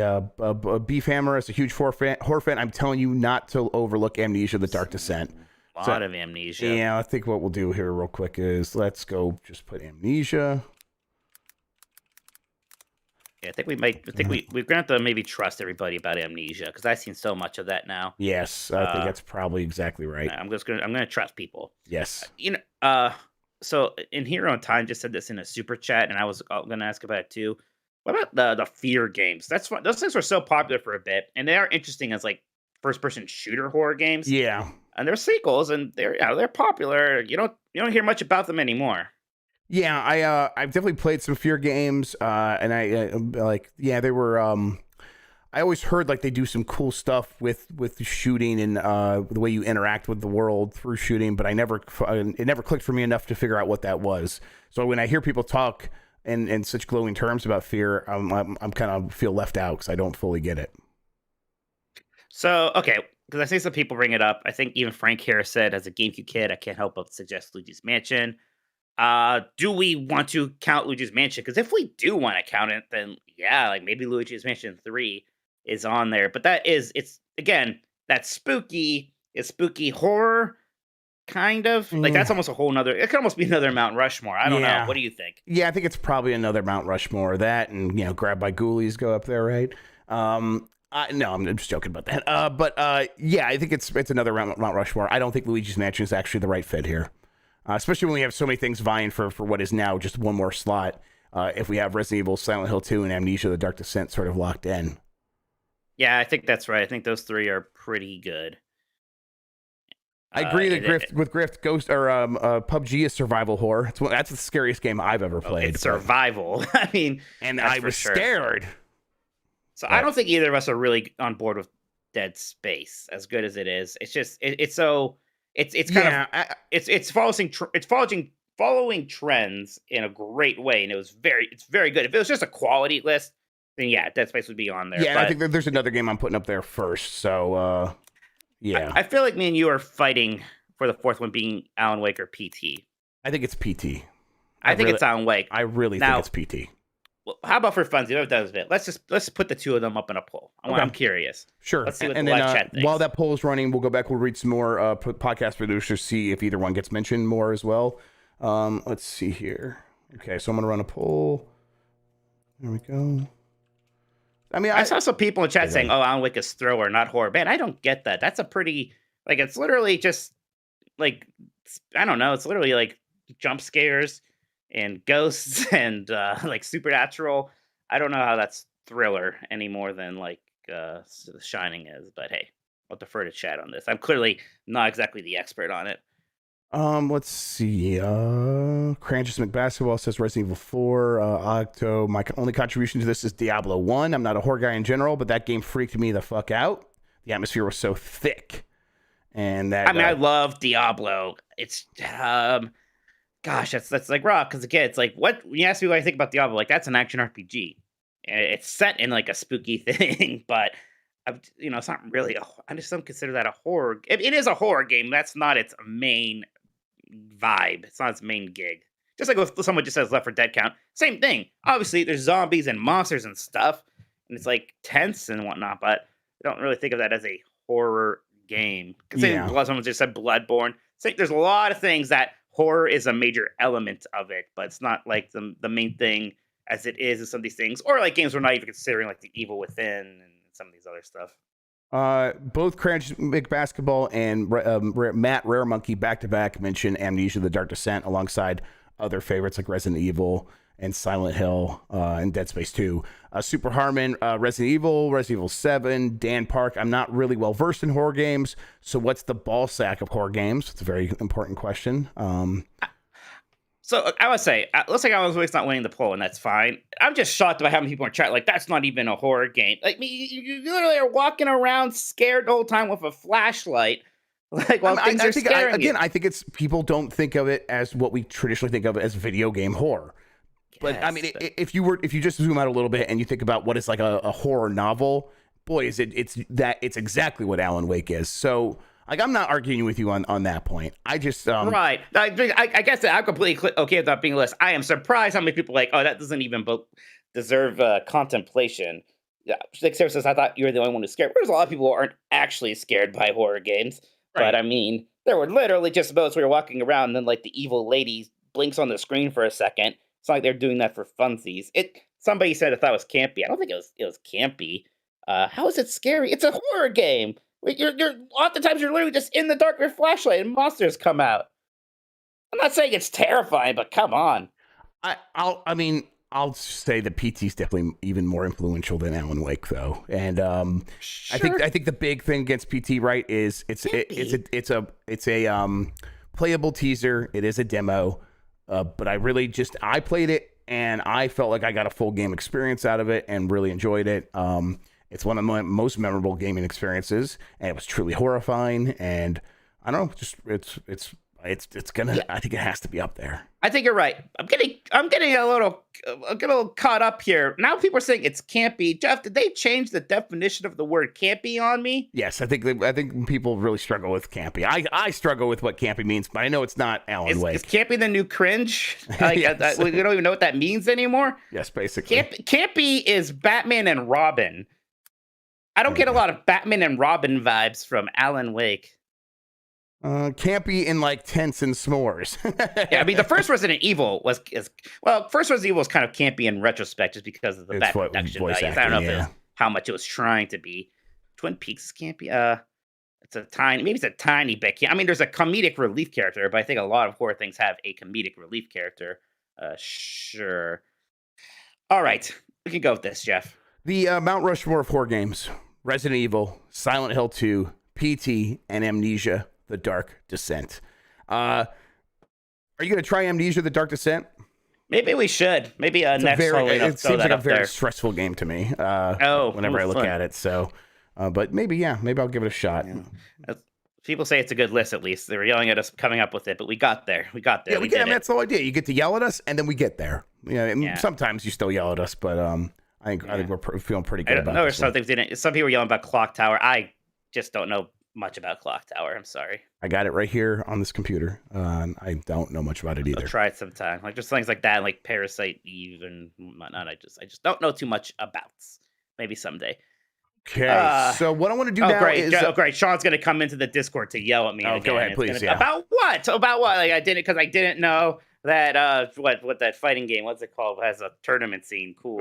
I think he's over Killer Instinct. You're over Killer Instinct, right? What's he mad about now? That I think that the Alan Wake is a horror game? I don't know. You know what? You keep fighting with chat. I'm going to move on to the Fantasy Critic monthly recap. So earlier in the year, we did our draft for Fantasy Critic. We can kind of give you some updates on our picks and stuff. But what's happened here is Bop, who is one of our commissioners, has provided a little recap to let you guys know what's going on, like who's been like drafting what and things like that, or who's been getting what in free agency. He says we've hit the end of January and the 2023 Fantasy Critic Leagues are in full swing. At the end of each month, Bob will be giving the key highlights and fun stats of the month. So without further ado, here is January's recap. In the Game Mess Critics League, we had 14 teams make 35 successful bids, totaling $277 in the first month. That costs about 15% of the entire league's cumulative budget. Microsoft We Are For Sale Studio, managed by Bop, is the only publisher to spend over half their entire budget out of the gate. The highest bid belongs to Waifus Are Us, managed by Ben7, for the game Steam World Build, coming in at $23. The lowest bid belonged to The Legend of Heroes Trails in the War for Waifus, managed by Bench JC, and for the game Avowed, coming in at $0. So I didn't know you could bid $0. Open AI Masters, managed by Sewerlink, had the most bids fail this month with four. Editors note, I want to give this distinction a title, like I did below with the miss of the month. All right, Decrepit Games, managed by Colin, started off with a strong 12 points for Fire Emblem Engage. Unfortunately, he also had Forspoken, which set him back 1 point. That's got to be miserable. What? Well, that's his own fault. What was he thinking? That's fair. Maybe he's thinking that Jeff Grubb knew what he was talking about with his guess for the Metacritic score. Should have listened to me. Yeah. Overall, Zoa Energy Gaming, managed by Vision 49, took a commanding lead with Dead Space remake getting 20 points. And for those wondering about our messy boy himself, Jeff is staying quiet for now. That's right, mostly for getting to go during the period where you can actually make stuff happen. He made a few unsuccessful bids early, but seems to be content in playing the long game. That is correct. Or forgot after week one. That's also correct. Either opinion is probably valid. In the last of the Critic Dogs League, we had 14 teams make 38 successful bids, totaling $312. That's 17% of their total budget. Let's see. He found it super interesting that each league ended up having very similar numbers, even though they act completely independent from each other. Yeah, we have like no interaction between these two leagues because it doesn't work that way. You can only have 14 teams per league. There are 3 publishers in this league that have already blown through half or more of their budget. Notably, Mike Minotti spent $80 of his $100 budget on 2 games in week 1. Pause for laughter. I didn't know how it worked. I also don't really care. It's fair. Oh, yeah, that's the way to do it. I did it as a joke because I don't even care. I mean, what? You guys always yell at me. Look, I don't associate this thing with good times. I've always just yelled at it and made fun of. Like a Dragon Heavy Industries, managed by Matt Raremonkey, is the only publisher in either league to have their entire roster full by the end of the first month. As alluded to earlier, the highest bid belonged to Mike as he spent $50 bidding on Hellblade 2 for in the first week. It's not even going to come out this year. He also owns the third highest bid at $30 for Oxenfree 2. He now has $20 to stretch between 3 more games and a counter pick. Godspeed, Mike. I think he's gonna do it, everybody. I just didn't know. I don't know how this shit works. Not only do 3 separate publishers share their lowest bid at $1, all 3 of them have done it twice, so there's some financial savvy in this league. The miss of the month, unfortunately, goes to In Bed with Bethesda, managed by Dugan, who counterpicked Dead Space Remake. I remember when he did that. A brutal minus 20 hit to his total. That's rough. That's going to be a big hole to dig out of. I remember when he did. We're like, wait, why? Why? And he was, I forget what. I remember he said something. He said, like, I have a feeling. I forget what it was. We were like, what? That feeling was the exact opposite. Finally, Crystal Dynamics. That's Crystal with a K, of course. Managed by Turbo Sean, had Dead Space Remake on the right side of his roster, putting him at 20 points as well. This ties him for the best overall point total in both leagues with Vision 49. Sean did win last year, right? What's that? Sean won last year. It was Sean's very good. This is a straight. It's a counter pick out to me. That's messed up. That's it for January. Lots of exciting activity so far, and I can't wait to see what February has in store until next month. Bop out. Thank you, Bop. We will keep checking in. I will make some moves. I'm going to make some moves here pretty soon. We'll take a look what's I available. just gotta wait for still. everyone else to blow their budget so that when I bet on weird things in the second half of the year, they'll be very Right, you cheap. still have E3 coming. Like you can, Yeah, I assume it'll be you have fine. $20. So I mean, My bigger concern are honestly like my whole strategy just depends on if Final Fantasy VII Rebirth actually comes out this year or not. Anyways, like that's all it's really coming down to for me. Yep, bids for this weekend are live. That's right. Okay, I'll get in there tonight, make some moves. All right, we're also going to do the. Let's bring it up here. Yeah, but let's take a break because I'm going to take the dog out and get. Sounds good. All right, everybody, we're gonna take a quick break. Stick with us. BRB. All right, how'd everyone feel about that? Getting a little update about the league, because I know most listeners aren't in there. It's for our patron members. Is this the right forum for that? Because I think there's some interesting stuff in there. Maybe we can like work on how we present it. But I don't know. I liked it. Very good. Okay, cool. Because it's like, I want to see what people think is happening with games. Say Sean loses even if he wins. That's a good plan, Uncharted Wolf. I can just do that. This is my show. That's right. Say it again, Wolf. I dare you. Damn it, there he is. I liked hearing Mike get dunked on. That's a very good point. If we can keep that going every week, that'll be very good. I can now. This man spent $80 on 2 games. He really doesn't know how it works. No, he really doesn't, clearly. Let's see. That's Fantasy Critic. I wonder if this is the right one. Yeah, Zoa Energy Gaming is right there. Let me log in. See if I can make something happen right now. There's probably not much left if people made that many moves. Make a bid. Epic Open World Mike didn't understand any of it. Any of it is the part they didn't understand. Ooh, I can still get Metroid Prime 4. Let me put $50 on that. Okay, let's see. Not much. The pickings are slim. I should have done more earlier. Well, I could go for Skull and Bones. Did your division pick Metroid Prime 1 HD yet? I don't. Can we do remasters? I should be able to. It says Metroid Prime 1 HD ineligible. Then you shouldn't be able to. Yes. I know we turned off the special categories. I just forgot they got rolled in or rolled out. Man. Oh, it's gotta be a remake. Yeah, that makes sense. Because I was gonna say I have Dead Space. I guess they just categorize as a remaster. Right. The way they categorize things is and that's always tough. But I guess that's fair for that game. Arc 2. I mean, how can that fail with Vin Diesel? Okay. Little Devil Inside still not out. Pragmata, that's a winner. I can make Pragmata happen. That's never going to come out, is it? The day before. I mean, I hope it does. The day before that fake game that got that 10-minute demo.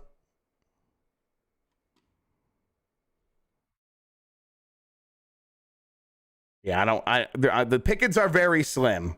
Well, I can do Crime Boss Rockay City.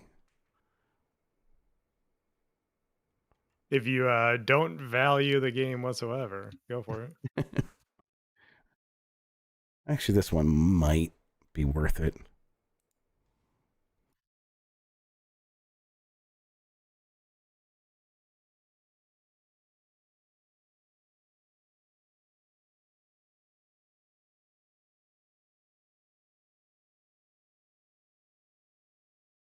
Was it during the public bidding window? You could only bid on a game that is already being bid on by at least one player. Well, what does that mean?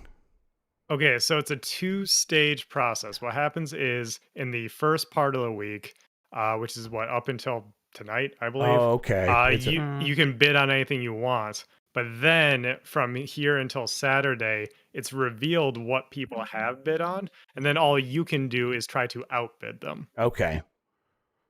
All right. Very cool. So so wait, when is that revealed? The bids are live now. That's what Benji Bop was saying. Right. Okay. So when I bid on this and it says during the public bidding window, you can only bid on a game that is already being bid on by at least one player. I have to so I just have to wait until it's revealed that other people can see that and then someone else can bid on it. No. Okay, if it's something that no one has bid on this week, you need to wait until next week to put a bid on. Oh, we're in that part. Okay, we are already in the second phase. That's what you meant. We're in the second phase. Okay, yes. all right. Okay, so then, okay, let me see what people have bid on. Yeah, the I'm trying to think if this is going to confuse anyone. The counter bidding phase, you could kind of think of Sure. it. How can I see what people bid on?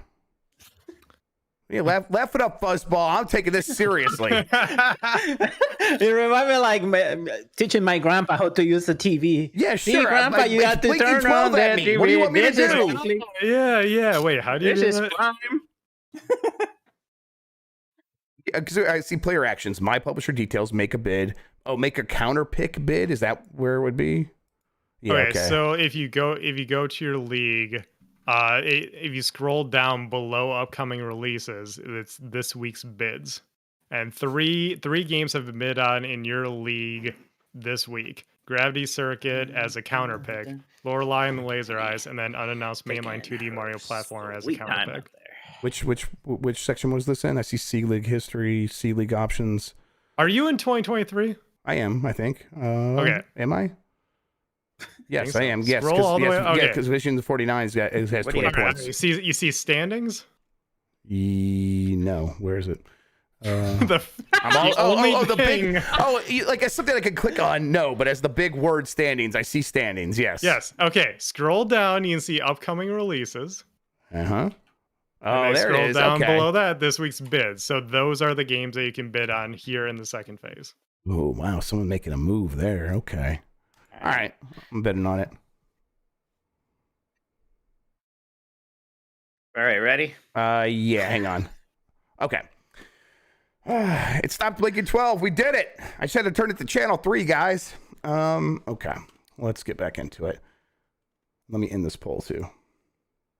It's not like it was like it was an insane blowout. It was like almost 40 to 60. Yeah, so it's just a 40-point split or whatever. People were acting like it was ridiculous. God. Okay. Can't be. Mike, we are going to add some more games to the Game Mess Decides Hall of Fame. We decided to go ahead and do PlayStation 3 games this go around. And the way this works is each week, well, at this point, about every other week, me and Mike are going to recommend games up to 4 for the Game Mess Decides Hall of Fame. And then we're going to have our Patreon members, our supporters, people who support us on Twitch, come in and vote. And as part of that process, if you go in there, you'll be able to see it. I'll alert everybody when it's happening. We chose 4 games: Uncharted 2, Ratchet & Clank: A Crack in Time, Demon Souls, and Journey. And of those 4 games, Ratchet & Clank: A Crack in Time came in at 4th with 3 votes. I believe that's right here. Missing out. That's if you like Ratchet and Clank, I'm gonna play that one. That might be the best one. Then our number 3 finisher, which means not going to be admitted into the Hall of Fame, was Journey, just barely missing out behind Demon Souls, which had 23% of the vote, and then Uncharted 2 with 48% of the vote getting nominated or getting inducted alongside Demon Souls. Well, that's good. I was actually a little worried. I feel like there's been such an anti-Uncharted sentiment lately that I was worried Uncharted 2 wouldn't make it. But Seems like not. I mean, I was looking at that PlayStation 3 exclusive list for a really long time, and boy, it's like, man, if you don't have Uncharted 2, what do you have on the system? Right. That's rough. Yeah. People are yelling at us for not including The Last of Us. And look, we each get to pick 2 games here. Obviously, both of us have been feeling some Last of Us fatigue lately. We'll get it up for nomination sometime. To see It'll get in there what it eventually, is. yes. And it will probably be like in a different sort of thing, but yes. Okay, obviously, Last of Us is like the big one for PlayStation 3. Clearly, it is. Although it's also come out on each subsequent PlayStation, Right. too, so it's like I almost forget to associate with PlayStation 3, to be honest. Demon Souls, Uncharted 2. There we go. So the Game Mess Decides Hall of Fame now stands at Super Mario Brothers, Super Metroid, Street Fighter 2, Super Mario 64, Mario Kart 8 Deluxe, F-Zero GX, Undertale, Shovel Knight, Ori and the Will of the Wisps, Castlevania Symphony of the Night, Streets of Rage 2, Sonic the Hedgehog 2, Demon Souls, and Uncharted 2. I think someone's insinuating we forgot Heavy Rain. I want to be clear. No, we didn't. Yeah, we did not forget Heavy Rain. I thought about it. I remember that game existed. Jason? I was like, nah. Okay, Mike, what have you Man. been playing? You don't want to talk about these games at all? Oh yeah, we Mr. could, Duty Bound, you just want to move on? You don't want to say anything nice? I mean, I about- don't have much to say about them. You can though. Go to town. What do you got to say? You really don't. You don't have. Oh, so it's all about you. No, you know what? They're all campy and not horror games. Well, I just want to say that I still think about that Uncharted 2 train level and how much I enjoyed that first. It's still cool, but especially back in like 2007 or 2008, let's say 2008, I think that was just the coolest thing in the world. God, that ruled. I love Uncharted. I want to play it again so bad. Honestly, I'm kind of still hoping that the Nathan Drake collection just comes to Steam and I'll be able to like stream some like hard mode runs or whatever. That'd be a lot of fun. But yeah, and then Demon's Souls is obviously just this progenitor, right? It's this big deal. It had this really cool remake, but it is just interesting seeing how it started as this like surprise hit and then be like that evolution to Elden Ring being the biggest thing in the world is incredible. So yeah, good stuff there. We thought about some other ones like God of War 3 is good. God of War, I don't think it's my like in my top 3. I like God of War 3 a lot, and maybe what I put up there. I also just like part of the thinking when we're doing this is, can it win the thing? And I guess maybe now looking at this, maybe it could have, but I don't know. I think Uncharted 2, and I was a little surprised Journey did, because Journey was really awesome. There was kind of a you had to be there thing with Journey, I suppose. Maybe. Can you really play Journey today and still get matched up with some random? I don't know. It's awesome probably experience? just is there AI that just does that now? I don't know, or did it from the start. I'm not sure. I mean, that was really cool. The problem is it was this really cool thing you do once and then that's it. No, that's not like awful. So there's a lot of value in those experiences also. But yeah, it was a really good time. But Crack in Time is a really good Ratchet and Clank. It has the best like Clank stuff in terms of like the weird little extra game mode they invent for him with the sort of time puzzles that you do. Those were really cool.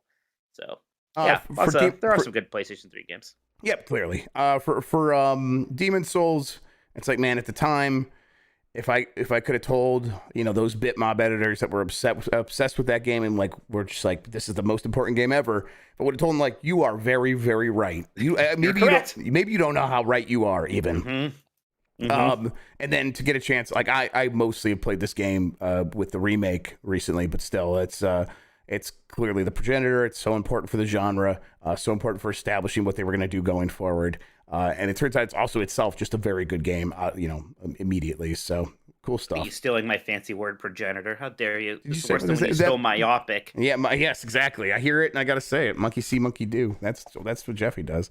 All right. Are you happy now, Mike? Was that satisfactory? Yes, thank you, Jeff, for doing your job. Also, some people are saying that you still kind of get matched up with people in Journey, so that's good. That's really cool. I'm glad to hear that. That's fantastic. That's really kind of peaked. Was their last thing still that Sky Children of? Is that even that studio, or is that just the guy? I think that's the studio. It's at least the guy. I think it might even be the studio, Children of Light. Yeah. So I don't know. It's like I always try like, oh, that's kind of neat, but then I don't know, something about. I don't say it's cynical, but I don't need like the mobile MMO version of the stuff that they did. Yeah, definitely. Okay, Mike, what have you been playing? What have I been playing? Indeed. Well, I started Half-Life 1 for the Game Mess Game Club. That won the poll for this month, which I was pretty happy about. I always am happy when it's a retro game. I tried to get a first-person shooter in there before and haven't succeeded yet. Shockingly, nobody else seemed to want to play Turok 2, but we got Half-Life 1 in there, so I'm pretty excited about that. And actually already started it up. It's funny because like Half-Life 1, I do love that game. I never actually beat it because it's been a while since I played it. And back as a kid, I would eventually get scared or maybe just even get frustrated or something. As a kid, I thought Half-Life was a horror game because head crabs kept jumping at me in the vents and I would freak out. So, but man, I don't know. I still love this. I know, like we said, you could play Black Mesa and maybe I'll try that out. I have honestly very little interest in Black Mesa. Big part of the appeal of Half-Life is how good it looks as a game from that era. I love its blockiness. It's doing so many things for the first time that it's interesting to see how those things looked the first time that they did it. Just being so much more of a cinematic style first-person shooter, that having that really long, slow intro on the tram, even just that training area. Also, the best computer voice in video games. When I heard that computer voice again, it's the same one that they would play in Team Fortress Classic, which I used to play a lot of. Like the endorphin rush was insane. Even just the way that menu looks. I mean, like Half-Life 1 and its mods, like Team Fortress Classic and Counter-Strike, were such a major part of my gaming like routine for so long. To just not play any of that for so long and then come back to it, that is a intense feeling. Yeah, I'll try to play some of this. I like Half-Life a whole bunch. It's been a long time since I played it. I've also never beaten it. So yeah, that would be exciting to maybe go back and actually try that. I don't know if I have time. There's so many games coming out right now. Like there's like the last section of the game takes place on an alien planet, and everybody seems to not like it at that section as much. So that's maybe another reason why I never beat it. Well, it's like, well, if nobody likes the ending, maybe I just won't beat it. But we'll go through it. We'll see what's like. Apparently, that is something Black Mesa does better, is handle that ending area. I also want to play its two expansions, Opposing Force and Blue Shift, maybe too. See what those are all about. Yeah, I remember like those things happening, and they were like just at least in my circle, everyone was talking about them. Blue Shift and more stuff from Half-Life. It's so important. I'm like, okay. Let's make it out. All right, cool, everybody. I never played Blue Shift. I think actually made both of those. So that sounds right. Yeah. Now, you know what? Maybe we could kind of do, Jeff, because when they made the PlayStation 2 port of Half-Life, it had a new campaign where it was like a co-op thing. Right. I think it was only ever on there. I don't think it's ever been released officially on like Steam or something, but I'm sure there are ways to play that. That would be cool. That'd be fun. Try. Like I'm always like, what is that? Like that just sounds pretty neat. Was Half-Life on Dreamcast? How was that? I think it's. I mean, the problem is you don't have dual sticks on Dreamcast. Yeah, that was developed by Gearbox as well. Yeah, because I know I played Quake 3 Arena on Dreamcast and it was fine. So whatever. There's also, yeah, I think that's it. And then Half-Life 2 somehow was on the original Xbox, which is just incredible. But they did that. There was just a period of time where Half-Life was like the most important game in the world, and it was in 1998 where there were a lot of most important games in the world. Yeah, when all of them. Yeah. Yeah, what a ridiculous year. Anything else? But I'm trying to think now. I'm sure there has been because I keep playing all these old games. But I guess I talked about. Oh, I didn't really talk about Einhander, which you watched me play a bit of. Love Einhander. Well, I didn't really know you did or forgot, and I was just randomly playing it because I've been on this PlayStation 1 phase, and everyone's like, Jeff likes Einhander, and part of me's like, does he? That doesn't sound right because I never heard Jeff talk about shmups very much. And I know how he feels about Square Enix. So this wasn't Square Enix. This was just Square. Okay, that's true. It was just Square. So I guess that's fine. But it is a really, really fun game. Its whole kind of gimmick of you pick up the weapons literally from enemies and like grab them with these arms. And it's like it's this 2.5D shmup that's it's actually like using 3D models and stuff, but it looks really good. It doing that kind of slight camera shifts are awesome. It is maybe the best looking PlayStation 1 game, and there are a few I think about when I talk about that. This game looks awesome. So much so that I think it would actually just look worse if you try to remake it with modern graphics. Yes, yeah. Just leave it as I'm never really asking for anyone to try to remake Einhander. If anything, maybe a remaster, but even then, like, be very careful with that.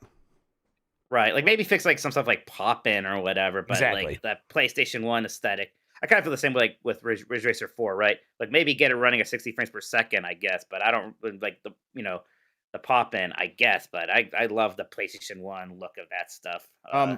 For about the last 2, 3, 4 years, every one of these handhelds I get, one of the first games, and most of the time the first game I test is Einhander. I just play it all the time. But it's on Steam Deck. It's one of the few PlayStation games I have installed on my Steam Deck. That and Ridge Racer Type R or Type 4, and then Masters of Terraskazi. So usually those. Awesome. Yeah. Did you know there's a boss at Final Fantasy 14 named Einhander based off of the game? That rules. That's fantastic. It is like a little bird thing, but it like clearly looks like the thing, and it like picks up a Gatling gun and shoots it at you. It does the whole thing. It is very fun. I like cool. that. What's Einhander mean? We got any German listeners? Is it German? It's a one-hander. Oh, it's like a kind of sword. It's a kind of sword. So like Zweihander. Hey, you Peekaboo saying that. Does that mean two-hander? Probably. So yeah, there you go. Zweihander, Einhander. We did it. I took German, in college for 2 semesters, but only because there was a girl that I thought was cute who was taking it. But of course. yeah, worked out. If only you had the Manscaped tools to. If only I had the ball deodorant then. Yep. Yeah. Promo code MESS. Promo code MESS, save 20% and get free shipping worldwide.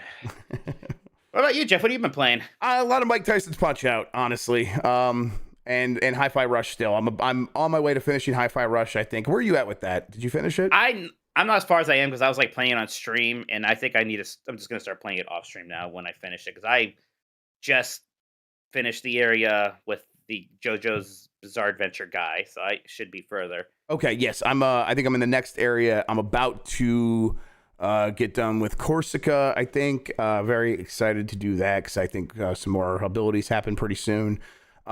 So yeah, that game's still really good, but yeah, it's been Mike Tyson's Punch Out, and I'm speedrunning it. I'm speedrunning Mike Tyson's Punch Out. I have 2 world records now. I'm tied with like. Wait, you really? That's happened. Are you on the board? Well, I'm not on the board for the entire run, but I have world records for Glass Joe clearly because that's a 42-second flat. That's very easy to get.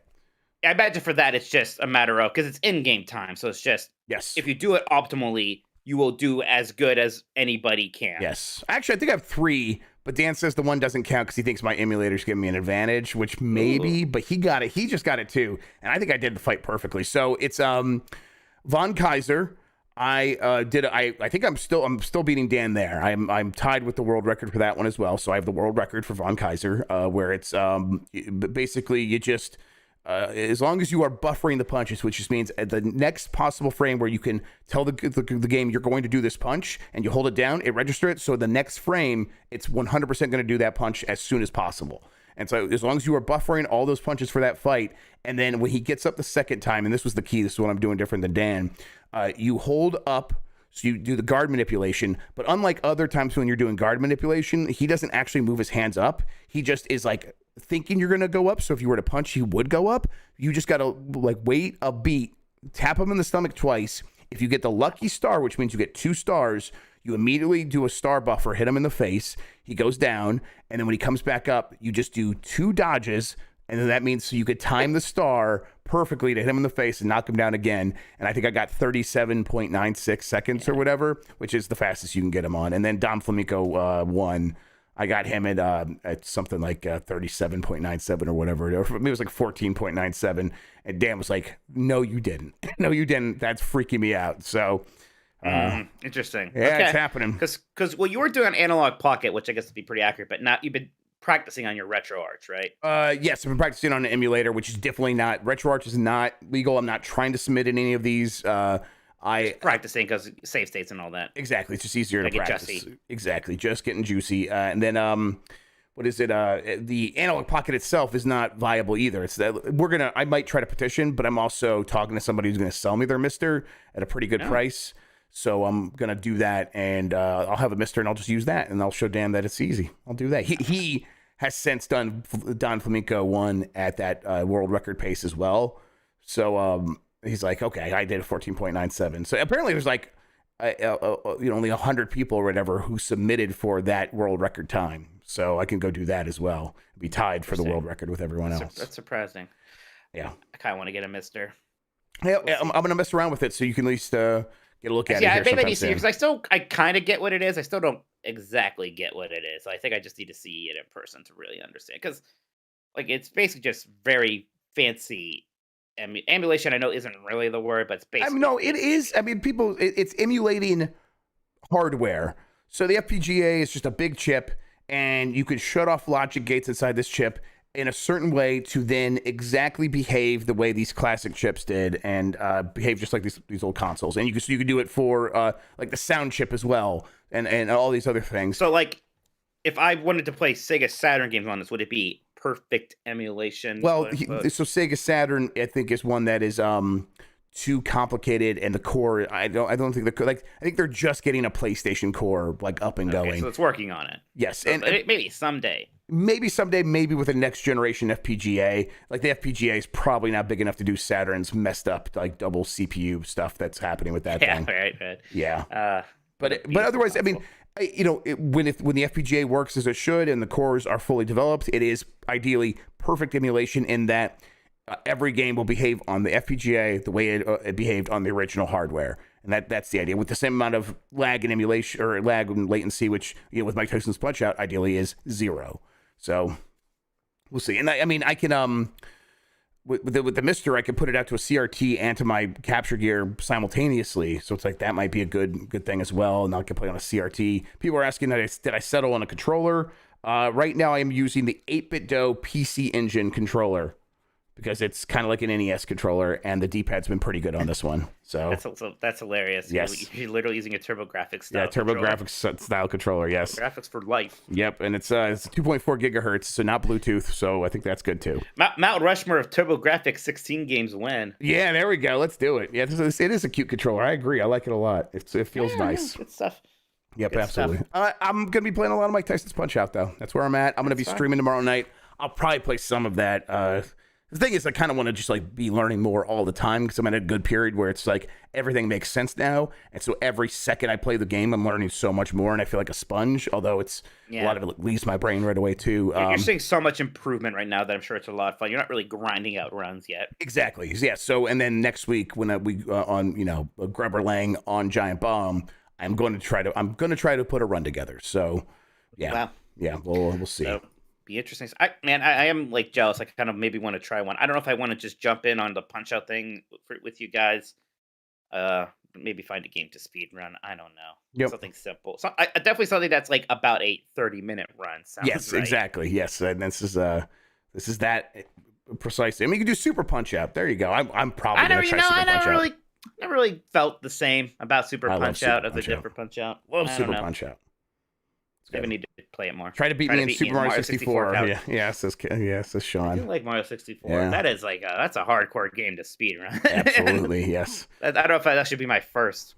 I'm trying to think of if I've been playing anything else. I still want to play that Pizza Tower game, which is apparently like Wario Land. I have it downloaded, ready to go.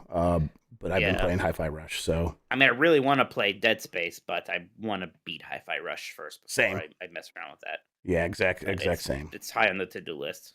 Yep. And then last Friday played that Hitman World of Assassination, the freelancer mode. Oh, I did that too. That's what I was kind of forgetting, but I did try that mode out. I love it. I just love that game so much. Great. I just love that game so much. It's just a really fun excuse to play that game again and get to go around those maps. I want to play more of it. And the game, this mode is hard and pushes back against you, which is maybe a really good way of expressing what's good about Hitman, where things can go really wrong in really fun ways.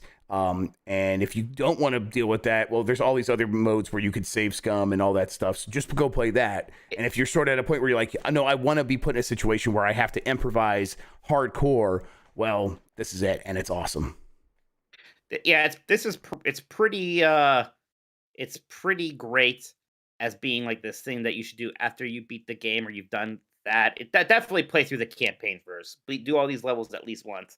And then this is a fun way to do those again if you aren't really want to try escalation missions or mastering the levels. Although if you do get the level masteries, we get unlock the level 20 masteries. That's a way to really learn the levels, and then you can apply that here. Right, everything you learn there applies here too, but it is just throwing things at you in a really satisfying way. And there's a lot of thought to it. You have your little home base. It's not just stitched together. There's a lot of original voice lines and stuff here. It's really impressive for a game. For basically a free update for a game that a lot of people have already bought. But just World of Assassination. I'm so glad we just call it that. By the way, people know what I don't have to say Hitman Trilogy or Hitman 3. Yeah. World of Assassination is just so good. It's just a forever game. Yep. Fantastic. I will be playing this game for the rest of my life, without a doubt. All right, Mike. I think it's time to wrap this show up. Any other super chats? Yes. Good looking out, Jeff. Yeah, so Big Jimbo Ryan said, if Xbox threw money at Tingo, how quickly could sequel? I think he clarified Hi-Fi Rush 2, I mean. So I guess, let's assume that as soon as Hi-Fi Rush got shadow dropped and it was pretty clear as a hit, they greenlit a sequel. What's the soonest we can expect the Hi-Fi Rush 2? I think 3 years is the soonest, and also probably right. I think probably 3 years we get a sequel. I think that would be fantastic. Burrito says, Alan Wake is a thriller because he's living through his own work. It's spooky, not scary. My non-horror pick is Ghost Recon 1. Horror pick is Signalis. Yeah, I guess man, I don't know. I like what I played as Signalis, but it's I too should have soon. played more. I heard good things. I don't know. I'm just not really buying that. Just because I don't know how he's living through his own work. Suddenly disqualify something as not being horror. But different when we were deciding our Halloween game last year, and it did not win because actually 2 of those games did eventually get played because Alan Wake won immediately, and then we did Resident Evil recently in the Redemption poll. But yes, Half-Life 1 is the game we're doing in the Game List Club now. It's fun stuff. Mike, where can people find you on the internet? Find me on Twitter and Twitch at Toe. 90s Disney has a new episode up about the return of Jafar. Somehow Jafar has returned, and that is at 90s Disney. You guys make that joke in the podcast too. I have it downloaded. I haven't listened yet. No, we aren't that clever, but thankfully the tweet. AJ thought about the joke in the tweet and made the GIF. So good on him. And hey, we recorded a Power Bombcast today about the Royal Rumble. It was a fun time. I really enjoyed that. Yeah, we were just being silly, giggling goobers. A lot of it. It was good stuff. So look out for that tomorrow. Game S Mornings with Tam tomorrow. Always a good time. Look out for that episode. What are you guys doing on Professional Fridays? I can't remember. I think we're gonna play a bunch of multiplayer games. I think is the idea. I should check that thread. We'll see. Oh, look at that. I got a message in Slack I need to check too.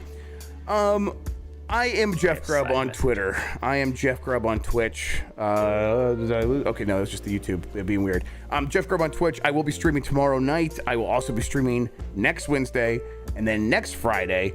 So keep an eye on my Twitch. I got stuff happening there. It'll be fun. I'm thinking, Mike, maybe next Friday I do my top 100.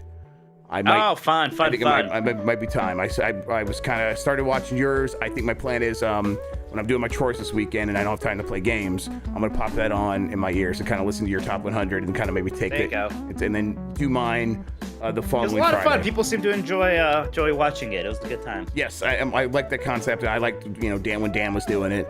I think the big thing for you is when I was watching you was like, oh, it's pretty easy actually to fill out 100 games. Yeah, I thought it would be a difficult thing. It's like, oh no, this is very easy to come up with 100 games. Thanks everybody. We'll see you next time. Bye.